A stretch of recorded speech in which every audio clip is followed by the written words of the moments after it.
எப்படி? ரொம்ப சந்தோஷப்படாத, இன்னொரு காயின் போட்டாதான் ரெட்டு உனக்கு. ரெட்டே போட்டுட்டேன், ஃபாலோ போட முடியாதா என்ன? இப்போ பாரு எப்படி போடுறேன்னு. ஒரு நிமிஷம்.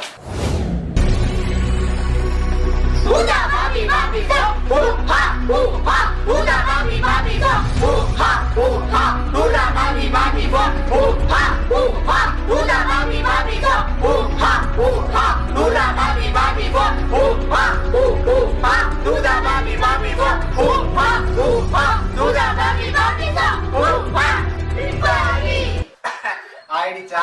என்கிட்ட இந்த மந்திரம் கிந்திரம் எல்லாம் செல்லாது. இப்ப பாரு.